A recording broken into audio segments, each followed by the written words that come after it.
Hello, my name is Chris Impey. I'm a professor of astronomy at the University of Arizona, and I want to talk to you about a program called Science for Buddhist Monks and Nuns. We'll start by doing a little visualization. I want to transport you from wherever you're sitting to the foothills of the Himalayas in Asia, at the base of the Indian subcontinent. Picture this scene, a classroom that's bare except for a blackboard and students sitting cross-legged on thin cushions on the wooden floor. The air shimmering with monsoon heat. We're at a monastery near the foothills of the Himalayas. The monastics, monks and nuns are all refugees from Tibet. Many are orphans, and they've come here from all across India to learn about cosmology.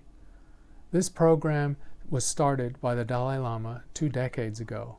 He's long been worried about his preparation, his monastic preparation, being delinquent in issues that are important for the 21st century, math and science. And so he started these programs to train his monastics for the 21st century, where most of them only have an 8th grade math education. This is an unusual program of East meets West, and the motivation is, of course, strong to include science in the training of people who haven't historically had science. They're naive learners, but of course their monastic training is intense. They've had 2 decades of heavy training in rhetoric, philosophy, linguistics, and so on, comparative religion. So they are very well primed to learn science. Their English is good, and so teaching takes place in a bilingual situation. Their interest in science is intense, but they have no experience.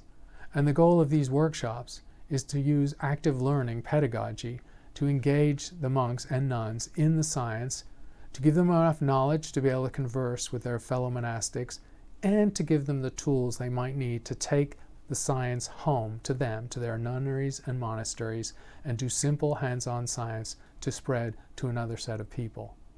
The model is Western teachers going out and teaching in physics, mathematics, biology, astronomy, and neuroscience. I went out to teach astronomy, astrobiology, and cosmology, and I've been doing it for a decade. It's the highlight of my year. This is a wonderful program of East meets West, and what we realize in this program is that the middle ground between people of a Buddhist tradition who have no knowledge of science and professional scientists and educators is quite strong. It starts by remembering that Buddhism is not like most of the world's religions. There's no theology, there's no things you have to believe to be a Buddhist, and it's a querying religion. It's open to skepticism, it's open to experiment, and it's open to evidence. So these students are very receptive to science. We tether the ideas with hands-on experiments, with group work, with the pedagogy where there's a research body of evidence to show that this method works. And we've learned through this program that these methods translate across cultures, across nations, and yes, even religions. Along the margins of the program, there are, of course, intense dialogues and debates on the topics of philosophy and religion. But the core of the program is science. We're in a very primitive setting, off the grid more or less. The electricity and the water go out frequently.